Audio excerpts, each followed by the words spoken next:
परम पूज्य बोधिसत्व बाबा साहब के चरणों में वंदन करते हुए और बहुजन समाज में जन्मे सभी क्रांतिकारी गुरुओं को नमन करते हुए पूजनीय भिक्षु संघ और उपस्थित सभी भारतीय धरा पर बाबा साहब तथागत गौतम बुद्ध की विचारधारा को दुनिया में फैलाने वाले मेरे साथी, आज इस जंतर मंतर पर हम उस अपनी पुरानी विरासत को मुक्त करने के लिए आए हैं। साथियों, कल 6 बजे 5 बजे तक ये था कि ये प्रोग्राम नहीं होगा, परमिशन नहीं मिल रही थी।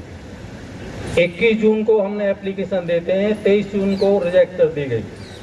लेकिन धन्यवाद देना चाहूँगा फिरोज्योति जी को, इनके अधिकारियों के प्रयास से आज किसी को परमिशन नहीं है, अलाउ नहीं है, आज कोई भी दूसरा प्रोग्राम नहीं हो रहा होगा। बहुत मुश्किल से शाम को परमिशन दी गई। उससे पहले हमने भी कई जगह ये कहना पड़ा बाहर से जो लोग आ रहे थे कि शायद प्रोग्राम नहीं हो रहा। अब 6 बजे के बाद आए, जहाँ बिना परमिशन के आपको बता दूं ना टेंट कर सकता है, ना पानी की व्यवस्था हो सकती है, कुछ काम नहीं हो सकता जब तक परमिशन नहीं दिखाएं। तो शाम को तक ये तय था कि प्रोग्राम नहीं होगा, और प्रोग्राम का एक क्लिप हमें दी जा रही थी कि यहाँ 3 दिन से आपके प्रोग्राम हो रहे हैं, लगातार 3 दिन प्रोग्राम नहीं हो सकता। दूसरा, हमारा अम्बेडकर भवन से यहाँ पैदल मार्च था, आप पर्चे में देख रहे होंगे, उसमें लिखा हुआ है।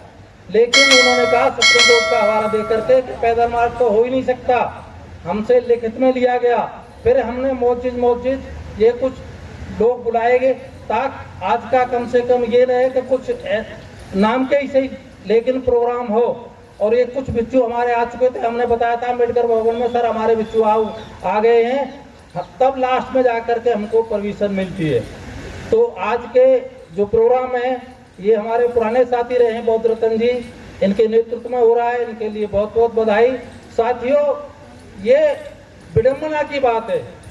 अगर मैं भारत के इतिहास की बात करूं, आजादी की पहली क्रांति की बात करूं, तो 1857 में पहली क्रांति होती है। 1947 में हमें देश आज़ादी मिल जाती है। 90 साल में हमें आज़ादी मिल गई। लेकिन दुर्भाग्य की बात है 135-40 साल से ये आंदोलन चल रहा है, आज़ादी नहीं मिली। और क्या आज़ादी नहीं मिली? हम अपने घर को हमें नहीं मिला। दुनिया का कोई भी कोना देख लीजिए, जैसे मुसलमानों के लिए मक्का मदीना है, ईसाइयों के लिए यरूशलेम है, बौद्धों के लिए बौद्ध गया, दुनिया के बौद्धों के लिए। क्यों? कि मानव को जो मानव समझा जाए, पाखंडवाद से कैसे दूर किया जाए, ये मानव का दुख दूर कैसे किया जाए, ये तथागत गौतम बुद्ध ने उसी धरा पर, उसी बौद्ध मंदिर के नीचे ज्ञान प्राप्त किया था और बताया था कि ये दुनिया दुख में है, दुख का कारण है, दुख का निवारण है, दुख को दूर किया जा सकता है। और उन्होंने ये भी बताया था कि मैं मार्गदाता हूँ, मोक्षदाता नहीं हूँ, मैं आपको रास्ता बता सकता हूँ, आपको इसके पीछे चलना पड़ेगा।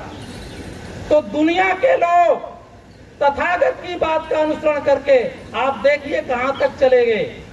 और हम जहां से गौतम बुद्ध पैदा होते हैं, जहां से ये ज्ञान प्रसारित होता है, वहां को तहस नहस करा दिया गया। वहां पता ही नहीं था गौतम बुद्ध का वो मंदिर कब है। ये तो अंग्रेजों की मेहरबानी से वहां खुदाई हुई। आज भी आप देखेंगे जो बोध गया गए होंगे मेरे साथी कि 1-2 मंजिल नीचे है। और वो सम्राट अशोक की विरासत 1,84,000 पूछिए उनसे कहाँ गए।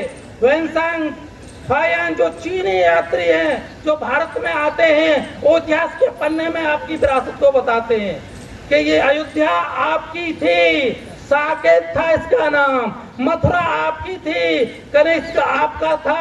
आज भी मथुरा में आपका बहुत बड़ा संग्रहालय है जिसमें आपकी विरासत है। पूरा भारत बौद्ध में था, पूरा भारत विश्व गुरु था।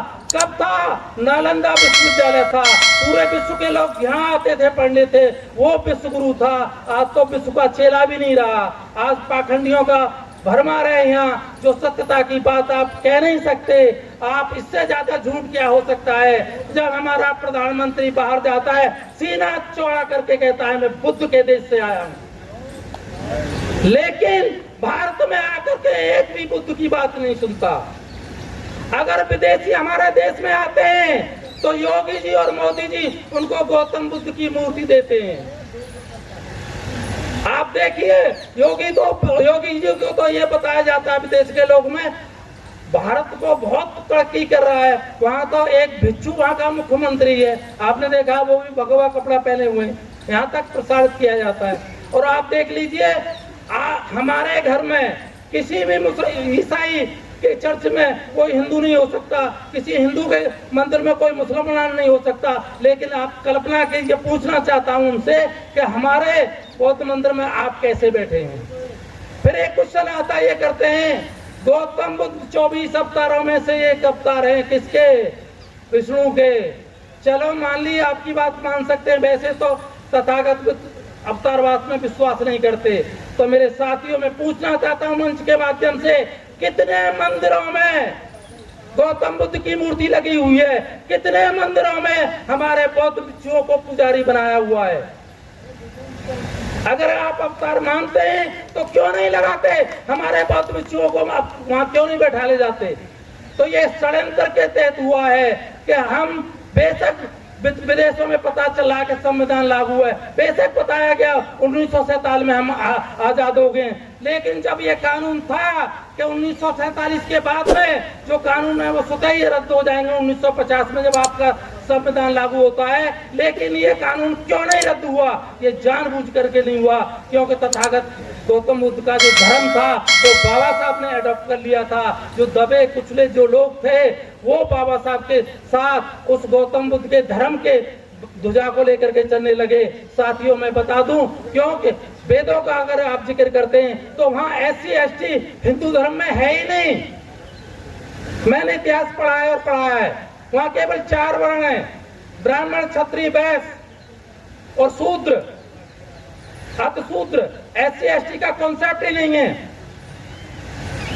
हम हैं ही नहीं उसमें, हिंदू है ही नहीं। बाबा साहब ने भी संविधान में अनुसूचित जाति, अनुसूचित जाति ऐड की है। आप देखें, हमारा कोई रोल नहीं है, हम हिंदू नहीं है। तो हिंदू क्वेश्चन करते हैं कि तथागत से पहले आपकी संस्कृति थी, तो इसका मतलब उससे पहले, हम वेदों से पहले भी तो हमारी संस्कृति थी, जब हिंदू है ही नहीं, वेद में है नहीं। ये ऋग्वेद की बात कर रहा हूं मैं, ऋग्वेद में 4 वर्ण हैं। जब हम वर्ण व्यवस्था में है नहीं तो हमारी यहाँ संस्कृति थी, और वो संस्कृति क्या थी दोस्तों? वो गौतम बुद्ध की संस्कृति थी, सनातन की संस्कृति थी। आज तो इन्होंने सनातन धर्म शब्द भी अडॉप्ट कर लिया जो गौतम बुद्ध का धर्म है। तो आप लोगों के माध्यम से मैं पूरा तन मन धन से इस आंदोलन के लिए समर्थन करता हूँ, क्योंकि वैसे तो हम अध्यापक हैं, काफी देर बोल सकते हैं, लेकिन और भी हमारे वक्ता आए हुए हैं, उनको बोलना है। इसलिए मैं अपनी वाणी को एक शेर के माध्यम से यही समाप्त करना चाहता हूँ। खामोश न रहना मेरे हम सफरो, खामोश न रहना मेरे हम सफरो, मैं आवाज दूं तुम भी आवाज देना। जय भीम, नमो बुद्धा, जय भीम, नमो।